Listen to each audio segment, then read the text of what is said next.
Good evening, everybody. Today, I welcome you all again at the platform called Knowlerians. और आज हमारे साथ हैं राजेश चंद्र मिश्रा जी, और आज उनसे जानेंगे creating educational ecosystem at grass roots, challenges and opportunities. Rajesh Chandra Mishra ji जो हैं ट्रस्टी हैं Vidya Vihar institute of technology Purnia Bihar से, और इन्होंने अपने इनकी प्रारंभिक शिक्षा जो है वो विकास विद्यालय से हुई है। बाद में इन्होंने डीपीएसआर के पूरम से पढ़ाई की, फिर पीईएसआईटी से इंजीनियरिंग किया, और फिर बाद में पूर्णिया में आके पिछले हमको लगता है कि more than a decade he has been serving the institution, and we are glad that he is here with us, and today we will hear from him about his experiences on creating a holistic educational system and the challenges and opportunities that lies within. अगर आपके पास कोई question है तो आप Facebook पे post कर सकते हैं, और at the last we will have a discussion and we I can take those question with Rajesh. स्वागत है थैंक यू राजेश रंजीत। आपका। हाँ, थैंक यू रंजीत जी। आपने मुझे मौका दिया कि मैं इस बहुत ही इम्पोर्टेंट विषय पे, महत्वपूर्ण विषय पे अपनी बातें रख सकूं। एजुकेशनल इकोसिस्टम सबसे ग्रास रूट लेवल पे बहुत खड़ा करना कितनी बड़ी समस्या है, कितनी बड़ा चैलेंज है, और उसको हम लोग कैसे दूर कर सकते हैं, उन समस्याओं को कैसे टैकल कर सकते हैं। इस सब का इन सारी समस्याओं का समाधान मैं नेशनल एजुकेशन पॉलिसी 2020 में देखता हूँ, क्योंकि उसमें बहुत सारी बातें हैं जो ऑलमोस्ट सारे एस्पेक्ट्स को, प्राइमरी एजुकेशन से लेके higher education, secondary education, adult education, open education, सब तरह की चीजों को उसमें टैकल किया गया है। सारे सिनेरियोज को समझ बूझ के उसके लिए रिकमेंडेशंस दिए गए हैं, और एक टाइमलाइन है कि जब उन चीजों को हम लोग कैसे कैसे इम्प्लीमेंट करने का हमारी सरकार प्रयास करेगी। तो उसी दौर तो पहले जब किसी चीज का समाधान कर रहे हो तो समस्या को डिटेल में समझना और बहुत जरूरी है। तो सबसे पहले मैं अपने ऑडियंस को जो हैं उनको सुनाना चाहूंगा स्कूल एंथम जो बनाया था हमारी सरकार ने 1992 में, सॉरी 2002 में, स्कूल चले हम, वो शेयर करके फिर उसके बाद आगे बढ़ेंगे प्रेजेंटेशन में। मुझे ये बहुत मोटिवेटिंग लगता है, तो बस।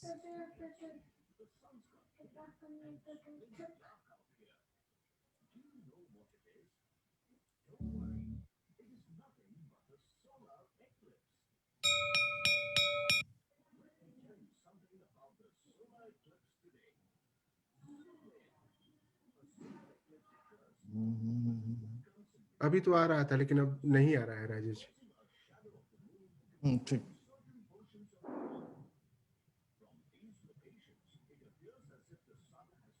हम लोग सुन नहीं पा रहे हैं। अच्छा, ठीक ठीक ठीक, एक मिनट। ठीक है, तो आगे बढ़ते हैं presentation with thought from Nelson Mandela कि एजुकेशन वो बहुत सबसे पावरफुल शस्त्र है या टूल है, मैं कहूँगा, जिससे हम इस दुनिया को बदलने का मादा रखते हैं। और इस विचार के साथ हम अपने प्रेजेंटेशन में आगे बढ़ते हैं।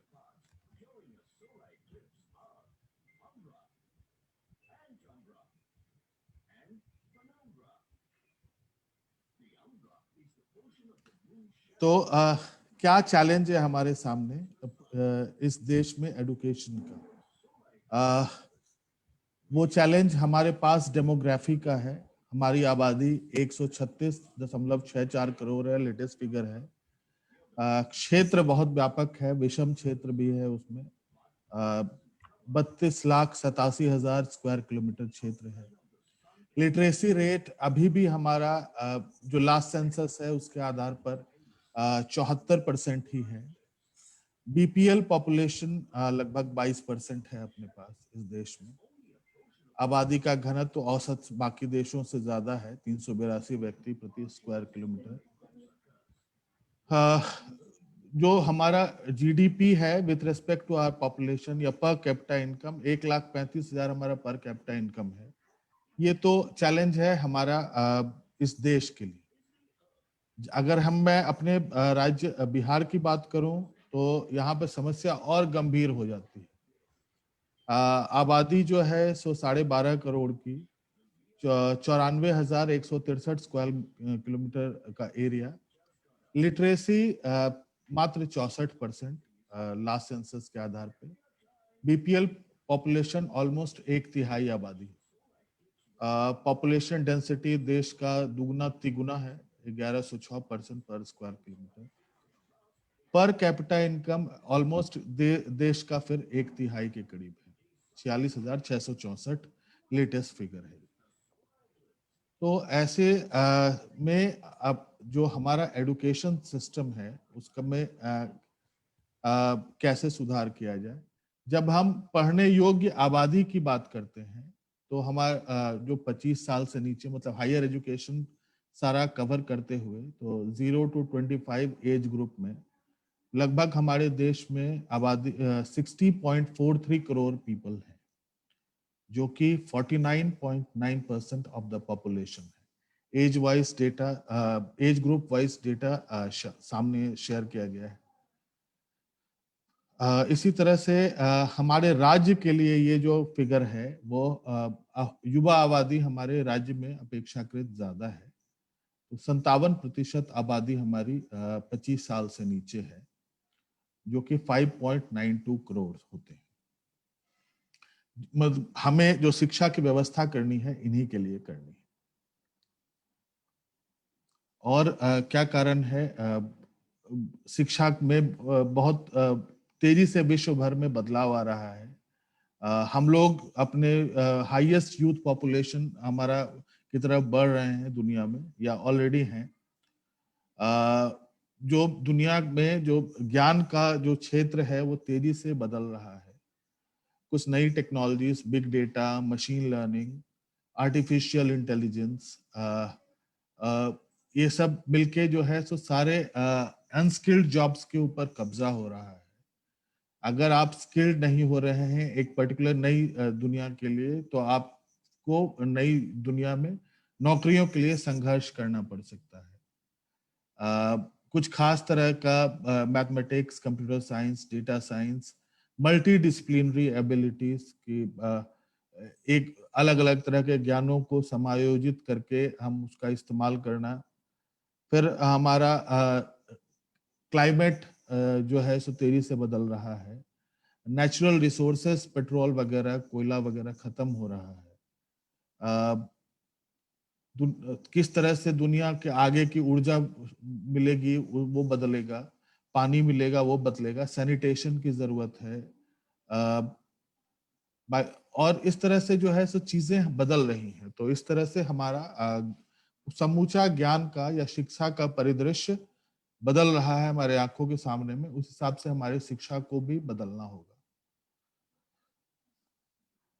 कुछ देश के संदर्भ में कुछ जानकारियां हैं, कुछ स्टैटिस्टिक्स हैं जो हमने वही पॉलिसी डॉक्यूमेंट से ही लिया है। 5 करोड़ से ज्यादा जो स्टूडेंट हैं वो उनको फाउंडेशनल लिटरेसी नहीं हो पाई है। फाउंडेशनली लिटरेसी, न्यूमरेसी का मतलब है कि वो बोली हुई चीजों को लिखना और लिखी हुई चीजों को पढ़ना और वो चीज करने की क्षमता लोगों को डेवलपमेंट नहीं हो पाया है एलिमेंट्री स्कूल में। और इस तरह से अगर हमने मतलब स्कूल जाने, एक तो बहुत सारे लोग स्कूल जा ही नहीं रहे हैं और जो जा रहे हैं उनकी भी क्षमता नहीं बन पा रही है। तो हमारा एफर्ट्स कुछ वेस्ट जा रहा है, हमारे रिसोर्सेस कुछ बर्बाद हो रहे हैं। तो इस पे देखने की बात है। तो ग्रॉस एनरोलमेंट रेशियो जो है सो वो एक स्टेज से दूसरे स्टेज में कितने बच्चे ट्रांसफर होते हैं उसका होता है कि अगर 100 बच्चों ने प्राइमरी में एडमिशन लिया तो वो एक लेवल पे अगर 6 से 8 में 90.7% ही बच्चे पहुंच पा रहे हैं उसमें। 9, 10, 11, 12 में 9, 10 में 79.3 और 11, 12 में 51.3, मतलब क्लास 10 तक के बाद ऑलमोस्ट आधे बच्चे छट जाते हैं जो। और ये जो है सो ड्रॉप आउट ग्रेजुअल हर क्लास के साथ होता है, तो वो जो हमारी एक शिक्षित समाज बनाने की संकल्पना है हमारी, वो इस कारण पूरा करना मुश्किल है। उसके लिए अलग अलग परेशानियां हैं, क्यों हो रही हैं, क्या उसके कारण ढूंढ के उनका निदान करना बहुत जरूरी है। 2013 में 6 करोड़ बच्चे ऑलरेडी, जैसे हमने कहा कि बच्चे नहीं पहुंच पाए थे स्कूल, 6 साल से 18 साल के बच्चे, और फिर वो 5 करोड़ इधर से जोड़ लीजिए जो कि स्कूल में रहते हुए फाउंडेशनल न्यूमरेसी लिटरेसी नहीं आता। 10 करोड़ लोग कुल जो है सो सिस्टम में किसी भी समय में इलिटरेसी के शिकार है। फिर जब हम लोग disadvantaged group, socially economically disadvantaged groups की बात करते हैं, तो शेड्यूल कास्ट में 19.6% स्टूडेंट पाए जाते हैं प्राइमरी एनरोलमेंट में। ये घटते घटते जो है हायर सेकेंडरी में उनका परसेंटेज 17.3 ही रह जाता है। मतलब उनको अपने डिसएडवांटेज के कारण उनका प्रोपोर्शन गिरता रहता है। तो ये देखने, उनको सपोर्ट करने की जरूरत है। इसी तरह से ये जो ड्रॉप ऑफ है, फिर एसटी के लिए, शेड्यूल्ड ट्राइब्स के लिए 10.6% at primary, changes to 6.8% at the higher secondary level. Muslim students जो 15% प्राइमरी में आते हैं, वो घटते घटते 7.9% ही रह जाते हैं हायर सेकेंडरी लेवल पे। डिसेबिलिटीज जिनको है वो 1.1% प्राइमरी पे आते हैं और हायर एजुकेशन होते होते 0.25। तो उनको, तो ये सब डिसएडवांटेज ग्रुप्स को कैसे सपोर्ट किया जाए, ये एक चैलेंज है। ताकि और फिर ऐसी भी बात है कि इन सारे ग्रुप्स के अंदर फीमेल्स का डिक्लाइन और सीवियर है। मतलब तो सारे ग्रुप्स पर को सपोर्टिंग कुछ पॉलिसीज बनानी होंगी। हमारे 28% जो प्राइमरी स्कूल हैं और 14.8% जो अपर प्राइमरी स्कूल हैं, उनमें 30 से कम बच्चे हैं। तो ये रिसोर्स की बहुत बड़ी बर्बादी कर सकते हैं। खैर, एक बच्चे की शिक्षा भी महत्व रखती है, लेकिन हम कैसे इसको रिसोर्स जो स्प्रेड आउट हो रहा है, हमारा थिन आउट हो रहा है, इसको हम लोग कैसे दूर करें और हर बच्चे को शिक्षा भी मिले, चाहे वो बहुत वीरान निर्जन क्षेत्र में ही क्यों ना रहता हो। ये दोनों कंपीटिंग चैलेंजेस हैं जिनको मीट करना है। The average number of students per grade in the elementary schooling system is about 14. एक ग्रेड में 14 बच्चे बस। जबकि हम लोग जब हायर एजुकेशन में बात करते हैं तो इस लेवल पे लोगों को उम्मीद होती है कि मास्टर्स कर रहे हैं, स्पेशलाइज कर रहे हैं, तो बैच साइज छोटा होना चाहिए, तो 18 होता है। हम लोग जो है सो 60 इंजीनियरिंग का बैच साइज एक 60 का लेके चलते हैं, या फिर तो ये या क्लासरूम एक जो है सो 40 का होने की बात होती है। तो ये 14 का होना अपने आप में रिसोर्स की थोड़ी बर्बादी है। और बहुत सारे क्लासरूम में 5-6 बच्चे ही हैं, ऐसी भी बात है। बहुत सारे मेरे स्कूल के पीछे जो स्कूल है, वहां पर हमने पाया कि पहली से 5वीं क्लास तक के लिए केवल एक ही शिक्षक है, और कैसे सारी क्लासेस हैंडल हो सकेंगी, वैसे में वो फिर मतलब सबके साथ जस्टिस करना संभव नहीं हो पाता है। जैसे 1,19,303 स्कूल है इंडिया में, जो कि जहां पर केवल एक शिक्षक हैं पूरे स्कूल में। तो वो सारे विषय पढ़ाएंगे, विषय शायद पढ़ा भी सकेंगे उस लेवल पे, लेकिन सारी कक्षाओं को एक ही समय में हैंडल कर पाना शायद संभव नहीं है। तो उसमें क्या किया जाए, ये एक प्रश्न है। देश में जो है सो 50,000 से ज्यादा हायर एजुकेशनल इंस्टीट्यूशंस हैं, जो कॉलेजेस हैं, यूनिवर्सिटीज हैं, और अब मैक्सिमम में कोई एक सिंगल प्रोग्राम भी ही चल रहा है। अब बहुत सारे की स्थिति ये है कि वहां पर 100 बच्चे से कम है, तो इन सब का कंसोलिडेशन रिक्वायर्ड है। The gross enrolment ratio higher education के लिए जो है सो 2018 के हिसाब से 26.3% ही है, यानी 100 बच्चे एट प्राइमरी में से 25 एक चौथाई बच्चे ही फाइनली कॉलेज के लेवल तक पहुंच पाते हैं। तो वो उसको कम से कम आधा करने की 50% करने की का टारगेट है 2030 में इस पॉलिसी में। टीचिंग इंस्टीट्यूट्स के बारे में बहुत स्ट्रिक्ट कमेंट है इस न्यू एजुकेशन पॉलिसी में। तो उनको भी टीचर एजुकेशन को रिवैम्प करने की जरूरत है। रिसर्च और इनोवेशन इन्वेस्टमेंट इंडिया का जो है वो 0.69% ऑफ जीडीपी है। कुछ जो हमारे एडवांस्ड इकोनॉमीज हैं उनमें देखें तो यूनाइटेड स्टेट्स का 2.8% जीडीपी है, रिसर्च इनोवेशन में जाता है। चाइना का 2.1% जाता है। इजराइल जो कि नई टेक्नोलॉजी तेजी से डेवलप करने वाला देश जाना जाता है और उससे समृद्धि भी पा रहा है, वहां पे 4.3% ऑफ जीडीपी जो है सो रिसर्च इनोवेशन में जा रहा है। साउथ कोरिया अगेन ये एक ऐसा देश है जो कि छोटा होने के बावजूद विश्व में के बहुत सारे इलेक्ट्रॉनिक्स, ऑटोमोबाइल्स अपने रिसर्च और इनोवेशन के कारण पकड़ बनाए हुए हैं। तो हम लोगों को अपना रिसर्च और इनोवेशन का बजट बढ़ाने की सख्त जरूरत है। फिर वोकेशनल एजुकेशन जो कि हमारे यहाँ बहुत ही नेग्लेक्टेड फील्ड है। 19 से 24 साल के एज ग्रुप के 5% से भी कम लोग वोकेशनल एजुकेशन की राह पकड़ते हैं। एडवांस इकोनॉमीज को देखें तो यूएस में ये संख्या 52% है, जो कि आप इंडस्ट्रियलाइजेशन के साथ उसको कंपेयर किया जाए। जर्मनी का में 75% है, साउथ कोरिया में 96% है। तो ये वोकेशनल एजुकेशन के रूट से अपने कंट्री को इंडस्ट्रियलाइज करने में ये देश सक्षम हुए हैं और हमको शायद इनसे कुछ सीखने की जरूरत है।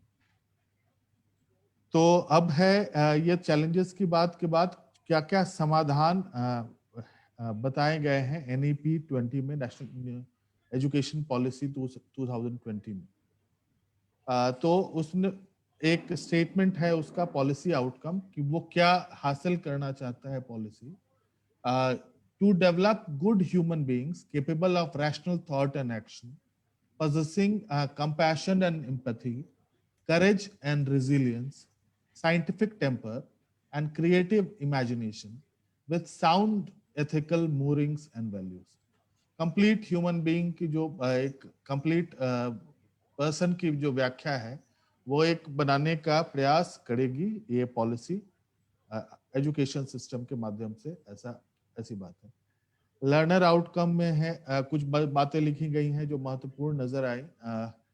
क्या क्या लर्नर में होना चाहिए कि वो केवल सीखे नहीं, कैसे सीखना है वो भी सीखे। क्रिएटिव होना चाहिए, मल्टी डिसिप्लिनरी होना चाहिए। मल्टी डिसिप्लिनरी मतलब arts, engineering, sciences, humanity, vocational, हर एरिया के नॉलेज को कंबाइन करके कुछ इनोवेट कर सके। Adept, absorb new material in novel and changing fields. उसके दिमाग के हर पक्ष को जो है सो मजबूत करना, कैरेक्टर बनाना, एथिकल, रैशनल, कंपैशनेट बनाना, केयरिंग बनाना, गेनफुल, ये इंपॉर्टेंट है। यही सबसे भारी पड़ जाता है हम लोगों के लिए कि नौकरी के लिए जो है सो उपयुक्त हो, एम्प्लॉयबल हो, जो हमारा ग्रेजुएट निकले या जो पढ़ लिख के शिक्षित व्यक्ति निकले। कॉग्निटिव स्किल्स है, फाउंडेशनल स्किल लिटरेसी का है, हायर ऑर्डर स्किल्स है, वो सब प्राप्त हो उसको। और ये सब नेशनल एजुकेशन पॉलिसी अपने शिक्षा व्यवस्था के माध्यम से देना चाहता है। कुछ उसने फाउंडेशनल पिलर्स बताए हैं कि ये पिलर्स होंगे हमारी शिक्षा व्यवस्था के। एक्सेस, सबको जो है सो एक अच्छी शिक्षा पाने के लिए जो है सो मौका मिलेगा, सबको मिलेगा। इक्विटी मतलब है is slightly different from equality. Equity का मतलब है कि जो थोड़ा डिसएडवांटेज्ड है उसको सपोर्ट सिस्टम प्रोवाइड करके सबको बराबरी पे लाना, सबको बराबर व्यवस्था देना। क्वालिटी, एक अच्छी शिक्षा व्यवस्था गुणवत्ता वाली। अफोर्डेबिलिटी होनी चाहिए कि ऐसा नहीं हो, अफोर्डेबिलिटी जो है विभिन्न माध्यमों से बनाई जा सकती है। एक अच्छी शिक्षा, महंगी शिक्षा व्यवस्था में स्कॉलरशिप, फ्रीशिप, उसके अलावा जो है सो क्रेडिट हो सकता है स्टूडेंट को। अकाउंटेबिलिटी हो कि जो वो भी व्यवस्था में के लिए एक महत्वपूर्ण बात है कि लोग जो हैं सो अपने किए के लिए जिम्मेवार हों, या चाहे अच्छे हो चाहे बुरा किया। और तो सबसे पहला जो फर्स्ट लेवल आता है अर्ली एजुकेशन का, वो अर्ली चाइल्डहुड केयर और एजुकेशन है। हमारे यहाँ देश में आंगनवाड़ी की एक बहुत अच्छी व्यवस्था, पॉलिसी जो है सो फॉर्मुलेट की गई थी प्राइवेट में नर्सरी, एलकेजी, किंडरगार्टन के लिए। लेकिन जिस तरह से उसको रिसोर्स रिच करना था, जिसको उसको काम लायक बनाना था, वो शायद कार्य नहीं हो पाया है। और वो इस किंडरगार्टन या नर्सरी व्यवस्था इसलिए महत्वपूर्ण है क्योंकि ये मानी हुई बात है कि जो ब्रेन डेवलपमेंट है वो 85% का उसका डेवलपमेंट 6 साल से पहले हो ही जाता है। तो अगर उस समय आप अगर उसको ठीक से उसको इनपुट नहीं मिला, एजुकेशनल इनपुट और साथ में न्यूट्रिशनल इनपुट भी, क्योंकि अगर डेवलपमेंट के लिए जो है सो ठीक से खाना पीना भी वो मिलना चाहिए। तो वो हम लोग जो इस पॉलिसी में ब्रेकफास्ट और लंच दोनों देने की बात है, तो वो और उसके अलावा फोकस लिटरेसी न्यूमरेसी पे भी हो, तो हम लोग शायद एक अच्छे बच्चे को अर्ली चाइल्डहुड केयर एजुकेशन से निकाल के प्राइमरी सिस्टम में ला सकेंगे। फिर लिटरेसी के बारे में, एक लिटरेट पर्सन के बारे में चर्चा है जो कि एडल्ट एजुकेशन से संबंधित है। हमारे स्कूल सिस्टम के बाहर 25 साल से ऊपर बहुत लोग हैं जो कि शायद एजुकेशन नहीं हासिल कर पाए समय से, या फिर उनकी बस छूट गई, तो उनको भी लिटरेट करना बहुत जरूरी है। क्योंकि हम एक जगह हम प्रोजेक्शंस पढ़ रहे थे हम कि अगर हमने ठीक से अभी भी अपने लिटरेसी प्रोग्राम को रिवैम्प नहीं किया, या जिस ढर्रे पे हम लोग चल रहे हैं उस पे चल रहे हैं, तो हम लोग 2050 तक भी एक यूनिवर्सल लिटरेसी वाले देश नहीं बन पाए। तो ये एक तो उसके लिए कुछ काम करने की जरूरत होगी। एक लिटरेट पर्सन को से क्या उम्मीदें हैं इस देश को, वो अपना बेसिक फाइनेंशियल ट्रांजैक्शन कर सकेगा, quality quantity of goods purchased against the price charge, मतलब मोल भाव कर सकेगा सामान के लिए। बहुत सारी जगह फॉर्म भरने की बात आती है, जॉब के लिए, लोन के लिए, सर्विसेज के लिए, वो फॉर्म भरने की क्षमता उसको होनी चाहिए। अब सामान्य अपने नागरिक कार्यों को करने के लिए उसको जो है सो फिर सरकार के सर्कुलर्स होते हैं, नियम कानून है, कुछ अवेयरनेस के लिए आर्टिकल है मीडिया का, उसकी जानकारी होनी चाहिए। नए युग में जो है सो इलेक्ट्रॉनिक कम्युनिकेशन के का क्या भी थोड़ा ज्ञान होना चाहिए उसको, इंटरनेट का इस्तेमाल कर सकता हो, रोड साइंस को समझ सकता हो, अपने बच्चों का की शिक्षा शुरुआत करवा सकता हो, उसको अपने अधिकार और अपने कर्तव्य मालूम हो एक सिटीजन के रूप में, कुछ लिटरेचर भी पढ़ के समझ सकता हो, और अब कुछ ऐसे एम्प्लॉयमेंट अपॉर्चुनिटीज जहां पे लिटरेसी रिक्वायर्ड है वो परस्यू कर सकता हो। तो ये सब प्रोफिशिएंसी बहुत लोगों में नहीं होने के कारण ये सब में उन्हें दिक्कत महसूस होती है, और वो हमारे देश में एक सफल नागरिक के रूप में चल पाने में उनको कठिनाई होती है। तो इसमें लिटरेसी प्रोग्राम में के लिए जो रिकमेंडेशन था और जिससे मैं सहमत हूं कि एक सभी literate member of the community को जो है सो किसी एक व्यक्ति को, किसी एक इलिटरेट पर्सन की को जो है सो मदद करने से हम लोग तेजी से यूनिवर्सल लिटरेसी को प्राप्त कर सकें। और उसके अलावा सरकार के जो एडल्ट एजुकेशन प्रोग्राम्स हैं वो चलते रहेंगे। कुछ एसेंशियल सब्जेक्ट्स एंड स्किल्स बताए गए हैं न्यू एजुकेशन पॉलिसी में, जिसका सबको ज्ञान होना चाहिए। जो तो वो चेकलिस्ट में एक बार आप लोग नोट कर लेंगे इससे।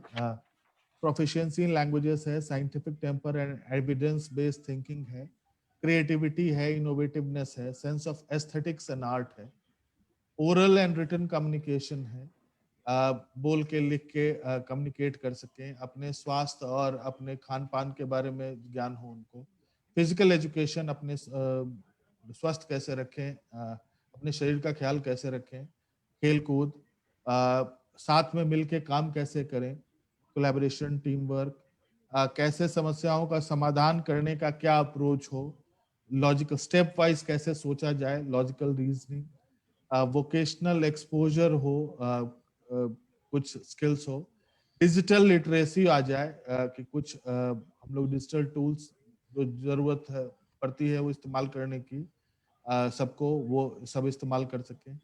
एथिकल और मोरल वैल्यूज, रीजनिंग होनी चाहिए ताकि सब लोग सदाचार रह सकते हैं, सदाचारी बन के रह सकें। Values, patriotism, sacrifice, non violence, truth, honesty, peace, righteous conduct, forgiveness, tolerance, mercy, sympathy, helpfulness, cleanliness, courtesy, integrity, pluralism, responsibility, justice, liberty, equality, fraternity, ये सब वैल्यूज की समझ हो, ये सब जो पढ़ने वाला शिक्षित हो रहा है छात्र, वो उसके अंदर ये सब वैल्यूज आए। उसके अलग अलग माध्यम है। जेंडर सेंसिटाइजेशन, दूसरा जो विपरीत लिंग वाले हैं उनके साथ कैसे रहना है, कैसे हमको आदर के साथ रहना है उनके साथ। Fundamental duty, citizenship, skills, values, India के बारे में ज्ञान हो, यहाँ के नॉलेज सिस्टम्स का ज्ञान हो। Environmental awareness, water and resource conservation, current affairs and knowledge of critical issues facing local communities, states, country and the world. ये सब चीजें, विश्व के देश विदेश के बारे में ज्ञान हो, वातावरण के बारे में ज्ञान हो, पर्यावरण संरक्षण के बारे में ज्ञान हो। तो कुछ जो अब पैसे जो हैं सो लिमिटेड हैं, रिसोर्सेस लिमिटेड हैं। आप हमारे देश में शिक्षा में जो है सो तो कैसे उनका रिसोर्सेस का एलोकेशन करना है, इसके लिए कुछ प्रायोरिटी एरियाज निर्धारित किए गए हैं।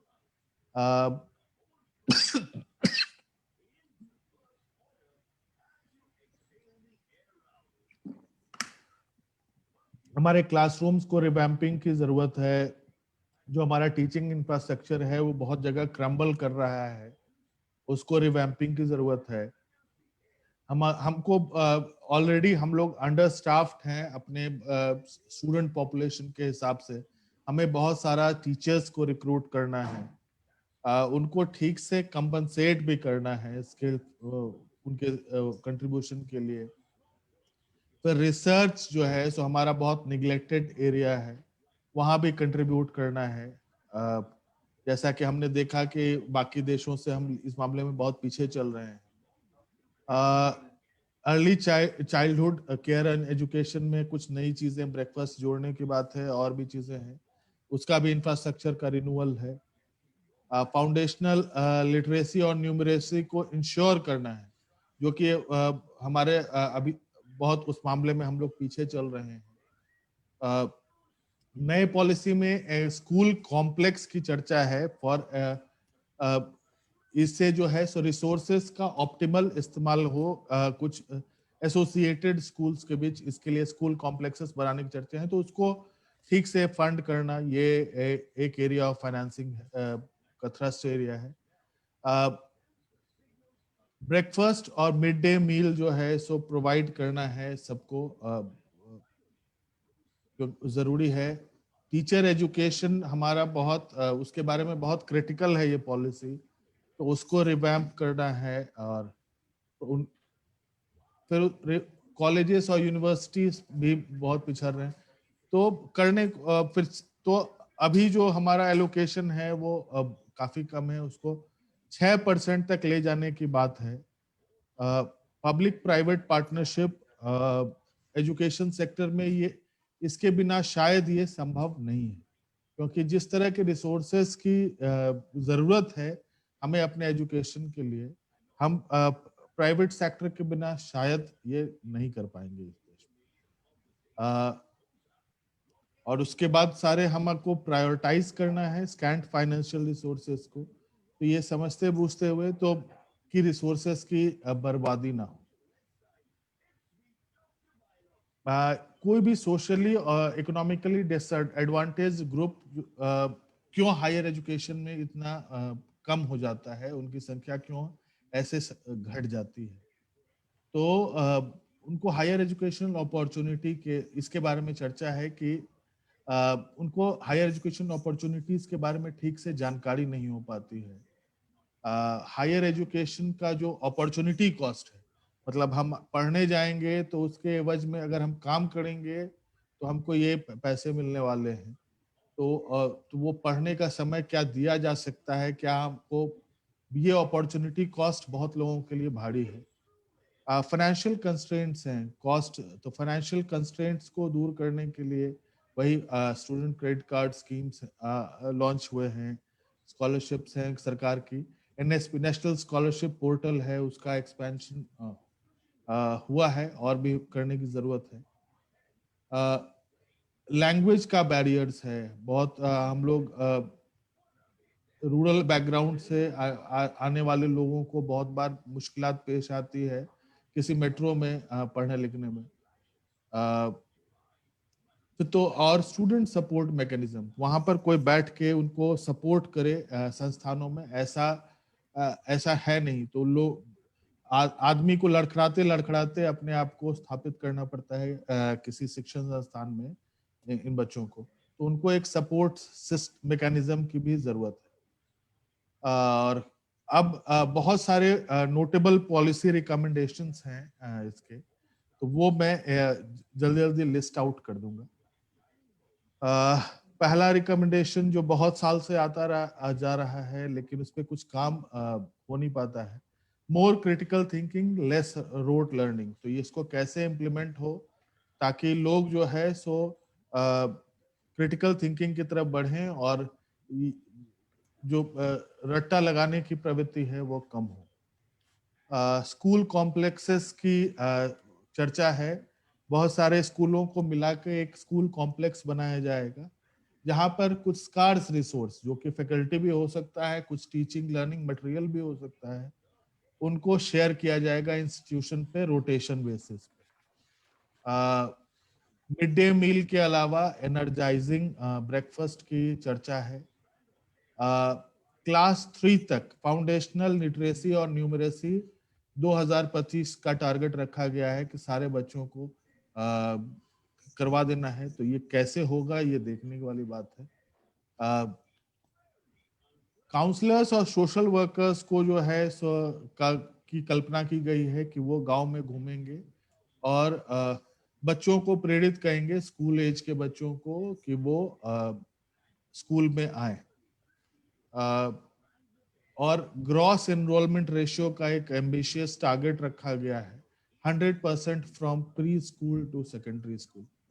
तो टारगेट ये भी अगर अचीव होता है तो बहुत बड़ा काम हो पाएगा। NIOS की कल्पना है कि बहुत लोग रेगुलर स्कूल सिस्टम में जो है सो नहीं पार्टिसिपेट कर पाते हैं, तो उनके लिए ओपन स्कूलिंग की व्यवस्था 3 लेवल पे, क्लास 3, क्लास 5 और क्लास 8 लेवल पे, ABC लेवल पे करने की चर्चा है। स्कूल एजुकेशन को अब जो है सो उसके 4 हिस्से जो हैं सो फाउंडेशनल, अब आंगनवाड़ी सिस्टम को भी स्कूल सिस्टम में इंटीग्रेट कर दिया गया है, तो 3 years of pre school plus grade 1 और 2 ऑफ फाउंडेशनल स्टेज कहलाएगा। प्रिपरेटरी स्टेज हो गया क्लास 3 to 5, मिडिल स्टेज हो गया क्लास 6 to 8 और हाई स्कूल हो गया क्लास 9 to 12। 9 to 12 में 9-10 जो है so first stage of high school है और second stage of high school 11 and 12 है। तो इस तरह से स्टेजों को अब पॉलिसी मेकिंग के लिए आइडेंटिफाई किया जाएगा। बोर्ड एग्जाम को आसान बनाने की बात है और उसमें कोर कैपेसिटी किसी की टेस्ट होगी उसमें और शायद उसके बाद कोचिंग की जरूरत नहीं होगी, रट्टे मारने की जरूरत नहीं होगी। ये सब एम्बिशियस टारगेट है, हम लोग जल्दी पहुंच सके वहां पर। Existing system of entrance examination shall be reformed to eliminate the need for undertaking coaching for cracking the examination। तो वो entrance examination को भी हायर एजुकेशन के लिए बदले जाने की बात है। यूनिवर्सिटी का एंट्रेंस एग्जाम हर तरह का नेशनल टेस्टिंग एजेंसी के जिम्मे आएगा, जो कि कॉमन एप्टीट्यूड टेस्ट भी करेंगी और स्पेशलाइज्ड किसी यूनिवर्सिटी को चाहिए होगा तो वो भी वो कंडक्ट करेगी। तो नेशनल टेस्टिंग एजेंसी का 2 साल से अस्तित्व है, लेकिन अभी फुल फ्लेजेड उसने काम स्टार्ट नहीं किया। टीचर एजुकेशन को जो है सो मल्टी डिसिप्लिनरी कॉलेजेस और यूनिवर्सिटीज में शिफ्ट कर देने की बात है, क्योंकि stand alone teacher education colleges का परफॉर्मेंस ठीक नहीं रहा है। नेशनल स्कॉलरशिप पोर्टल जहाँ पे अभी भी बहुत तरह के स्कॉलरशिप्स दिखाई पड़ते हैं, उसको एक्सपैंड किया जाएगा और उसमें बहुत तरह के हर तरह के लोगों के लिए जो है सो कुछ स्कॉलरशिप की व्यवस्था होगी।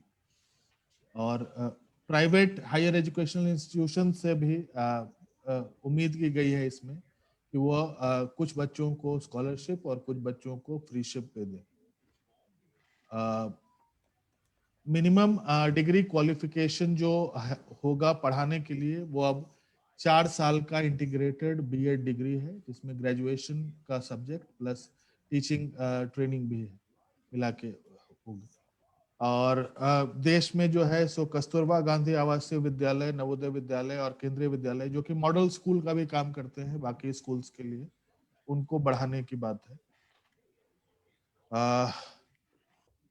सारे हायर एजुकेशनल इंस्टीट्यूशन को आगे मल्टी डिसिप्लिनरी इंस्टीट्यूशन बन जाना है। तो केवल किसी एक विषय को या एक डिसिप्लिन का जो इंस्टीट्यूशन है, उन्हें और डिसिप्लिन अपने में जोड़ने होंगे।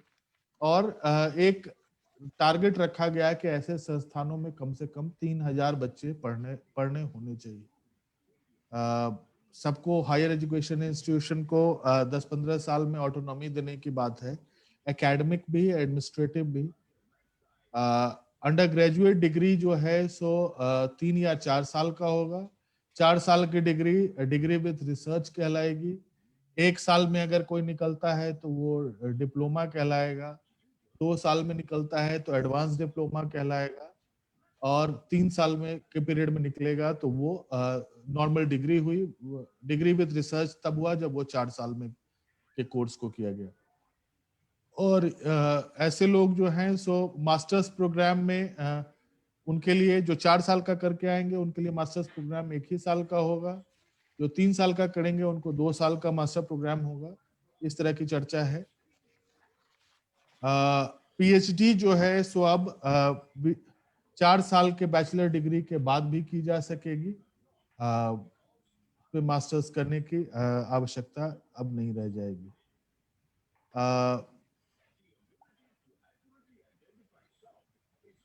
नेशनल रिसर्च फाउंडेशन बनाने की बात है कि जिसके माध्यम से देश में रिसर्च को प्रमोट किया जाएगा। बहुत सारी इस पेज में बहुत सारे संस्था जो नए बनाए जाएंगे या पुराने को रिवैम्प करके जो इनको नया नाम दिया जाएगा उनकी चर्चा है। तो एक है नेशनल रिसर्च फाउंडेशन, एक नेशनल एक्रीडिटेशन अथॉरिटी जिसका काम होगा कि सारे संस्थाओं को एक रेटिंग दे सकेगी, जिसके आधार पर लोग स्टूडेंट्स डिसाइड कर सकेंगे अपनी संस्थाओं के बारे में। जनरल एजुकेशन काउंसिल का काम अपने लर्निंग आउटकम बनाना होगा, छात्रों के लिए ग्रेजुएट एट्रीब्यूट्स बनाना होगा। उसी से प्रोफेशनल काउंसिल्स भी एफिलिएटेड होंगे और जो कि अपना करिकुलम फ्रेमवर्क बना के और वो अपने खास प्रोफेशन के लिए जो है सो एट्रीब्यूट्स देखेंगे। यूजीसी को बदल के अब हायर एजुकेशन ग्रांट्स कमीशन बनाने की चर्चा है इसमें, और वो अपना डिसीजन ग्रांट फंडिंग फाइनेंसिंग का इंस्टीट्यूशन डेवलपमेंट प्लान देख के करेंगे। राष्ट्रीय शिक्षा आयोग बनाने की चर्चा है, और मिनिस्ट्री ऑफ एचआरडी को मिनिस्ट्री ऑफ एजुकेशन कहा जाएगा। राष्ट्रीय शिक्षा आयोग में मिनिस्टर ऑफ एजुकेशन हेड करेंगे। उसी तरह से राज्य के शिक्षा मंत्री जो हैं सो राज्य शिक्षा आयोग को हेड करेंगे। एक इंडियन एजुकेशन सर्विस की बात है, कैडर की बात है सेपरेट, जो कि शिक्षा का एडमिनिस्ट्रेशन देखेंगी। तो ये सब रिकमेंडेशंस हैं। तो ये सब देखते हुए हम कह सकते हैं कि बहुत हमने जो है सो पॉलिसी बहुत अच्छी बनाई है, शायद बहुत सारी बातों को, हर एस्पेक्ट्स को टच किया है। पहले भी पॉलिसी अपने आंगनबाड़ी को जब मैं देखता हूं तो मुझे बहुत आश्चर्य होता है कि इतनी अच्छी कल्पना की गई, और उसका इम्प्लीमेंटेशन जब देखता हूं तो बड़ा दुख भी होता है। तो उस तरह से हम बहुत आशान्वित हैं कि ये नेशनल एजुकेशन पॉलिसी 2020 जो है सो अपने ट्रू स्पिरिट में इंडिया में जो है सो आगे 10-15 साल में हमारे शिक्षा के क्षेत्र को बदल देगा। और तो आप इस प्रेजेंटेशन को इस लिंक पे भी पा सकते हैं, जिसमें हमने और ये सारा कंटेंट हमने जो है सो नेशनल एजुकेशन पॉलिसी से लिया है। इसमें ओरिजिनल थॉट पढ़ा कुछ भी नहीं है, वो इसलिए क्योंकि इतने सारे विद्वानों ने जिस पॉलिसी को मिलके जी। बनाया है, उसमें उस पे जो है सो अपने आप में डॉक्यूमेंट तो हमें कंप्लीट लगता ही है। हम चर्चा कर सकते हैं, हम बता सकते हैं, अपना एक्सपीरियंस शेयर कर सकते हैं with regard to Vidya Vihar residential school और या Vidya Vihar institute of technology. तो उसमें हमको जो मूल मंत्र है हमारा इन इंस्टीट्यूशंस के लिए वो है कि we have to be very receptive to the everybody's concern. और हम लोग छात्रों के सुनते हैं, गार्जियंस के सुनते हैं, और उसमें कुछ भी जो हम लोगों को लगता है कि वी शुड डूइंग उसमें करने योग्य चीजें हैं, वहीं से हमें बात मिलती रहती है, हम लोग करते रहते हैं। And that is the way we have been doing, supposedly doing some right things. कुछ गलतियां होती रहती है तो वो हम लोग जो है सो वो फिर वो नेक्स्ट फीडबैक लूप में वो सुधर जाता है। बस यही है। Thank you very much Ranjit ji, आपने हमें मौका दिया अपनी बात। थैंक यू राजेश जी, आपने काफ़ी विस्तार से समझाया, और न्यू एजुकेशन पॉलिसी डॉक्यूमेंट जो है वो इतना विस्तृत है, क्योंकि वो प्राइमरी एजुकेशन से लेके हायर एजुकेशन, सारी जो व्यवस्था है एजुकेशन का, जो ढांचागत नींव रहा है, उसको बदलने की बात हो रही है, एक पूरे सिस्टम को रिवैम्प करने की बात हो रही है। तो ऑब्वियसली चेंजेस इवोल्यूशनरी ही होंगे, रिवोल्यूशनरी तो हो नहीं पाएंगे। ठीक ठीक ठीक। क्योंकि बहुत सारी व्यवस्थाएं पैरेलल में चल रही हैं, तो उनका एकीकृत करना, जैसे मान लीजिए कि एजुकेशन को ही हम देखें, तो एक तो बड़ा डिवाइड वहीं पे है कि जब हम प्राइवेट और पब्लिक सेक्टर की बात करते हैं, और उसमें भी जो क्वालिटी ऑफ टीचर्स है, क्वालिटी ऑफ रिसोर्स प्रोवाइडिंग है, उसमें भी जमीन आसमान का अंतर है। लेकिन आपने एक बात अच्छी कही कि आगे चल के शायद ये पॉलिसी डॉक्यूमेंट ऐसा करता है कि भाई पूलिंग ऑफ रिसोर्सेस करने की बात कही गई है, स्कूल कॉम्प्लेक्सेस बनाने की बात कही गई है। हम आपने शुरू किया, तो शुरू में हम लोगों ने जो चर्चा आपने की, और आपने सही कहा कि जब इतना जो पॉलिसी डॉक्यूमेंट जिन्होंने बनाया है वो थिंक टैंक्स हैं, और बहुत सारे लोगों ने मिलके इसको बनाया है, तो ऐसे में अपना मतलब वैचारिक इनपुट देना थोड़ा मुश्किल हो जाता है, क्योंकि ये अभी एक पॉलिसी के स्तर पे है, इसका इम्प्लीमेंटेशन नहीं हुआ है। लेकिन वहीं पे आप अंत में एक बात कह गए जो मुझे बहुत ही अच्छा लगा, कि विद्या विहार का ये एक्सपीरियंस रहा है कि आप काफी रिसेप्टिव हैं इस चीज को लेके कि समाज या जो जिनके वार्ड वहां पढ़ते होंगे या जो बच्चे पढ़ते हैं, उनका फीडबैक क्या है और वो क्या मॉड्यूलेशन चाहते हैं, और उस हिसाब से आप जहां तक संभव होता है उसको इम्प्रोवाइज करते हैं, और इसी तरह से एक बेहतर विकल्प देने का प्रयास करते हैं। तो ये ये हमको लगता है कि आने वाले जो एक एक तो ये है कि एजुकेशनल इंस्टीट्यूशन और सोसाइटी, ये दोनों दो पोल की तरह खड़े हैं, इसमें कोई सामंजस्य नहीं है। जैसे आप जो भी बात कह रहे हैं कि जैसे आप नहीं कह रहे हैं, जो पॉलिसी कह रही है कि संवेदना होना चाहिए, उनमें क्रिएटिविटी होना चाहिए, उनमें उनमें एक दूसरे को समझने की भावना होनी चाहिए, तो बहुत सारा स्कूलिंग का चीज जो है वो तो घर पे ही शुरू हो जाता है। अगर आप ऐसे देखें तो जो घर में हम लोगों का जो माहौल है, जहाँ भाई बहन सब लोग हैं, और उस माहौल में आप एक बेहतरीन, मतलब शिक्षा व्यवस्था तो एक तरफ है, दूसरी तरफ समाज भी खड़ा है, तो इसमें एक तारतम्य बनाने की आवश्यकता है। शायद कहीं ना कहीं अ, ये बैलेंस आगे देखने को मिले। अभी तो खैर पॉलिसी के लेवल पे ही है। फिर हम लोग जब बात कर रहे थे तो आपने जो कहा कि फाउंडेशनल लिटरेसी, जो कि इंपॉर्टेंट टर्म है, कि आप मतलब अगर हम स्वीडन से कंपेयर करें, जो कि अच्छा नहीं होगा कंपेयर करना, इसलिए नहीं होगा कि दोनों डिफरेंट व्यवस्थाएं हैं। लेकिन एक चीज यहाँ पे मैंने देखा, जो मेरे भी अपनी अनुभव रही है, कि शुरुआती दौर की जो एजुकेशन है उसको सरकार ने प्राइवेटाइज नहीं किया है। इनफैक्ट एजुकेशन को प्राइवेटाइज ही नहीं किया है। तो शुरुआती दौर में जो एजुकेशन मिलता है, कहिए जो बच्चा जिसको आप आंगनबाड़ी और प्राइमरी जो कहते हैं कि प्री स्कूल सेटअप जो है, तो प्री स्कूल सेटअप में हर बच्चा को समान अपॉर्चुनिटी मिले, और उसमें कोई पढ़ाई नहीं होती है। एक एक एक कम्युनिटी सेंटर होता है जहां बच्चा जाता है, और ये हर कम्युनिटी के बेस पे कि वहां कितना पॉपुलेशन है, ऐसे कैसे कितने जगह चाहेंगे, वो बनाया गया। और सारे जो है वो रेगुलेटेड हैं गवर्नमेंट के फ्रेमवर्क के थ्रू। जो बच्चों को न्यूट्रिटिव नीड जो होती है, वो चाहे अमीर हो चाहे गरीब हो, चाहे जो सामाजिक विषमताएं जैसी भी रही हो, लेकिन सारे के बच्चों को एक ही फूड मिलता है। एक ही फूड कहने का मतलब आपके पास चॉइस है कि आप वेजिटेरियन और नॉन वेजिटेरियन और वेगन चूज कर सकते हैं, लेकिन जब जहां तक न्यूट्रिशनल नीड की सवाल आती है, तो सभी बच्चों को पैसे का बैरियर नहीं है। जी, पैसे का बैरियर नहीं है। तो उस तरह के समाज की परिकल्पना करना मुश्किल है आज का जो ढांचागत व्यवस्था है उसमें। फिर एक बात हुई जो हम लोग चर्चा में सामने आई थी, उसमें था कि ड्रॉप आउट रेशियो बहुत ज्यादा है, कि भाई व्यवस्थाएं वैसी नहीं है जहां पे वो आगे बढ़ सके।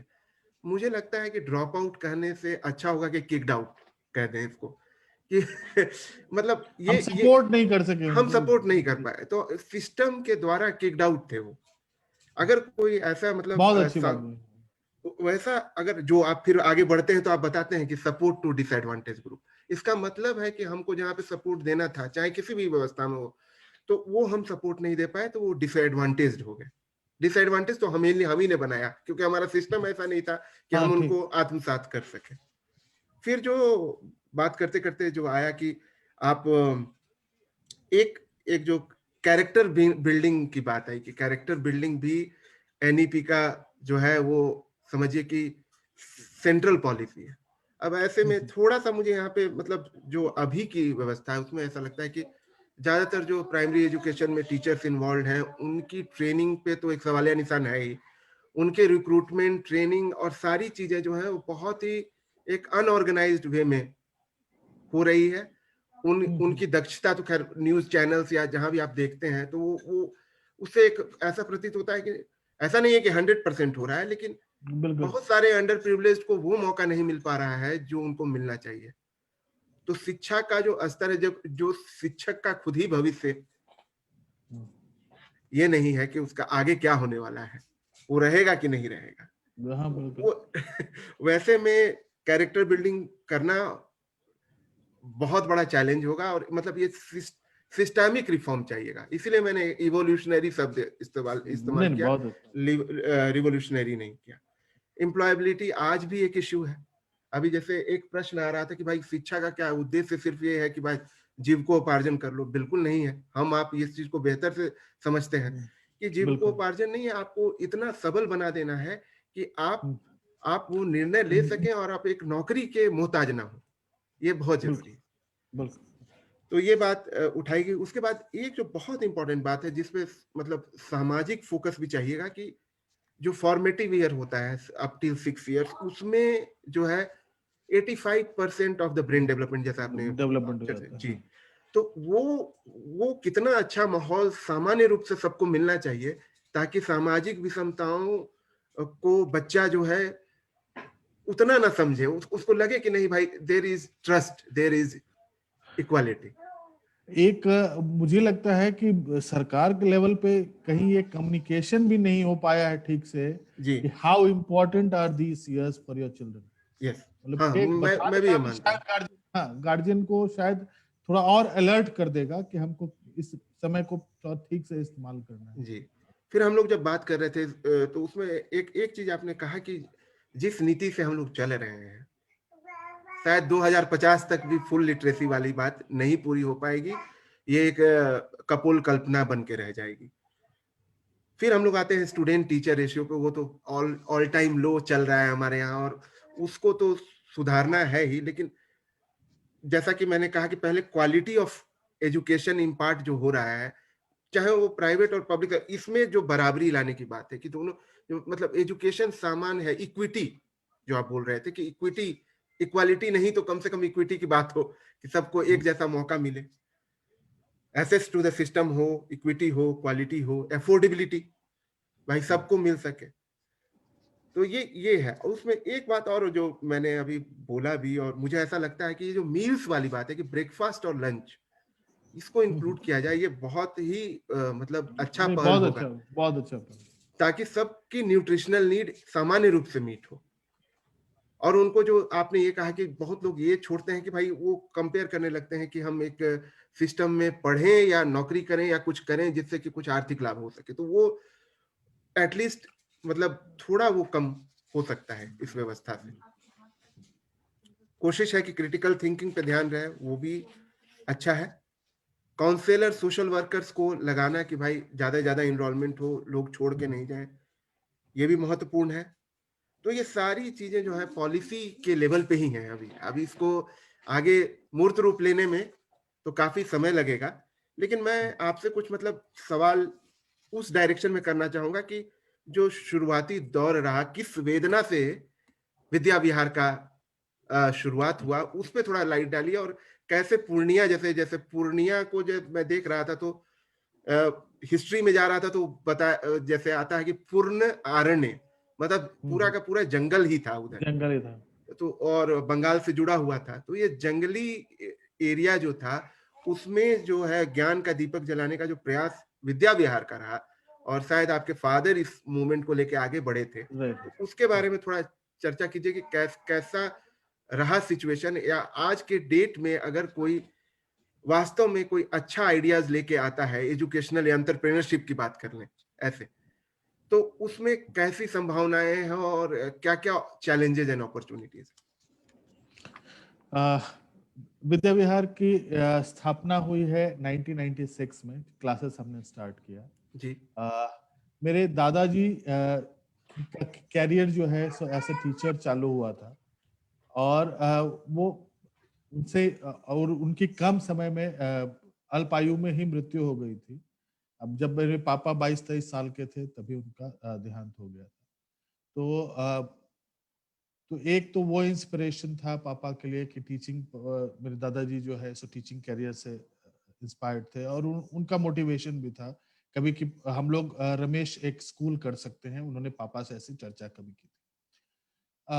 फिर नोबा मीट हो रहा था नेतरहाट, मेरे पिताजी नेतरहाट के पूर्ववर्ती छात्र रहे हैं, और 64 से लेके 1964 से लेके 1970 तक वो वहाँ पे नेतरहाट में स्टूडेंट थे। तो ओल्ड बॉयज मीट हो रहा था 92 में, और उसमें गवर्नर साहब शायद AR किदवाई थे। तो उन्होंने जो है सो चर्चा की कि आप लोग अलग अलग तरह से समाज की सेवा कर रहे हैं, but the greatest service that you can provide is replicating a institution like Nitarhat विद्यालय। तो ये एक बात कहीं पापा को जज गई, और उन्होंने कहा कि मैं प्रयास कर सकता हूँ पूर्णिया में, खड़े होके उन्होंने उसी समय कहा। कुछ मित्र जो हैं सब साथ में आ गए, और फिर जो है सो 1900 नेतरहाट के जो उस समय के तात्कालिक प्रिंसिपल थे, जो उसमें इमीडिएटली रिटायर किया, श्री KN वासुदेवन श्रीमान जी, जो कि मूलतः केरला के रहने वाले थे, उन्होंने जो है सो साथ आना स्वीकार किया as founder principal of the institution. और तब 1996 को जुलाई महीने में जो है सो क्लासेस शुरू हुई। फॉर्मल जो है सो फिर गवर्नर साहब ने एक बार पूछने के बाद काफी सपोर्ट भी किया। प्रोस्पेक्टस रिलीज उन्हीं के हाथों हुआ। एक जो इनॉग्रल फंक्शन है उसमें भी वो आए, AR किदवई साहब। तो कुछ मोटिवेशन हम लोगों को मिला काफी उनसे। और फोकस जो है सो नेतरहाट जैसे विद्यालय का रन करने का जो एक्सपीरियंस था श्रीमान जी का, और जो खुद उनका पर्सनल डिसिप्लिन था, वो विद्यालय के लिए बहुत अहम रहा फॉर्मेटिव इयर्स में। और उसके बाद बाकी हम लोग धीरे धीरे, श्रीमान जी जो हैं सो 2017 तक थे स्कूल में, कैंपस में। फिर वो रिटायर करके अपने गांव लौट गए क्योंकि उनके बड़े भाई एक्सपायर कर गए थे। और उनके गाइडेंस में ही हमने मैं पर्सनली जुड़ा हुआ हूँ 2002 दिसंबर से, स्कूल एडमिनिस्टर कर रहा हूँ। बीच में हम लोगों ने जो है इंजीनियरिंग कॉलेज की परिकल्पना की 2006 में, जब बिहार के लिए न्यू टेक्निकल पॉलिसी अनाउंस हुआ। और फिर 2009-12 अगस्त को हमारे chief minister Nitish Kumar, deputy chief minister Sushil Modi, और उस समय के इंडस्ट्रीज मिनिस्टर विजेंद्र यादव जी, तीनों कैंपस में आए और उन्होंने एक साथ उद्घाटन किया हमारे इंजीनियरिंग कॉलेज का। तब से जो है सो हम लोग हमारे ग्रेजुएट्स कॉलेज के और हमारे स्कूल के जो पास आउट स्टूडेंट्स हैं, एलुमनाई हैं, वो लोग अपने कैरियर में अच्छा कर रहे हैं। उनको जो इनपुट मिला है वो बताता है कि वो हम लोगों ने ठीक इनपुट दिया है। यूनिवर्सिटी रिजल्ट या बोर्ड का रिजल्ट जो है सो अच्छा होता आया है। और हम लोग बस, और जो कहा सबसे इम्पोर्टेंट कंसिडरेशन यही है कि हम लोग फीडबैक सुनते हैं, सुनना पसंद करते हैं। ठीक है, बस यही। आपका साइलेंट हो गया। ये जो प्रयास रहा कि मतलब एक शब्द की रेप्लिकेटिंग नेतरहाट, है ना, वो एक मतलब कहे कि एक इम्पोर्टेंट वाक्य रहा कि जिसमें प्रेरित किया कि ऐसे संस्थान की स्थापना की जाए। तो मतलब एक तरह से मेरा मानना है, क्योंकि हम लोग भी एक रेसिडेंशियल स्कूल में पहले पढ़े थे शुरुआती दौर में, तो एक डिसिप्लिन तो रेसिडेंशियल स्कूल से आ ही जाती है। और दूसरा है कि जब आप सामान्य रूप से सबके साथ खाते हैं, उठते बैठते हैं और दिनचर्या आपकी एक सेट हो जाती है, तो वो आपको लेटर ईयर्स में बहुत हेल्प करता है। जैसे हम लोगों को मतलब कभी परेशानी नहीं हुई अकेले रहने में, और ये सब प्रॉब्लम नहीं रहा। तो ये हर चैलेंज के लिए तैयार कर देता है जी रेसिडेंशियल। जी। तो ये एक अच्छा पहल है, और एक ऐसे जगह पे है जहाँ पे मुझे लगता है कि विश्वविद्यालय 2018 में शायद पूर्णिया विश्वविद्यालय की परिकल्पना की गई है, लेकिन उससे पहले ही आप लोगों ने वहाँ एक ऐसा संस्थान का की स्थापना की जो कि मतलब पूर्णिया को कहें तो शैक्षणिक मानचित्र में तो स्थापित करने का कार्य कर ही रहा है। तो राजेश जी, आज आप आए और आपने अपने वैल्यूएबल इंफॉर्मेशन हमसे शेयर की, इसके लिए आपको बहुत बहुत धन्यवाद। तो प्रोग्राम खत्म करने से पहले मैं फिर से अपना स्क्रीन शेयर करूंगा।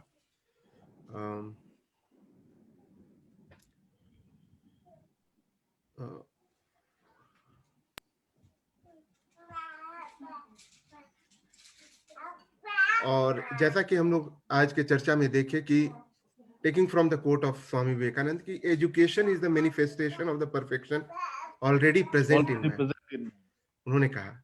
और ये बहुत ही इम्पोर्टेंट वाक्य है कि आप कुछ दे नहीं रहे हैं, जो है उसको बाहर लाने का प्रयास कर रहे हैं। जी। तो शिक्षा है आविष्कार उस अंतर चेतना का जो अस्तित्व में हमारे सदैव विद्यमान, जो होंगे रूबरू उस प्रकाश पुंज से, वो क्षण विशेष में हो जाएगा आत्मज्ञान, फिर होंगे समदृष्टा, जीवन धन्यवाद है, स्वयं को जानना ही महाप्रसाद है। इसके साथ ही साथ पूर्णिया के एक और मतलब मेरे विचार से वो बहुत बड़े थिंक टैंक थे, अब हमारे बीच नहीं रहे, पिछले साल उनकी मृत्यु हो गई। तो उनके जो थॉट्स हैं वो भी बहुत प्रोफाउंड है, खास करके एजुकेशन के क्षेत्र में। मैं यहाँ बात कर रहा हूँ सुशांत सिंह राजपूत की। जी। और वो कहते हैं कि the way you learn is what you learn. कैसे सीखते हैं आप, ये अत्यंत महत्वपूर्ण क्योंकि मार्ग में ही निहित है मंजिल को पाने का सुकून। तो फिर सीखना कैसे है और सिखाना है किस प्रकार, तय करेगा बढ़ा क्या, विवेक या अहंकार।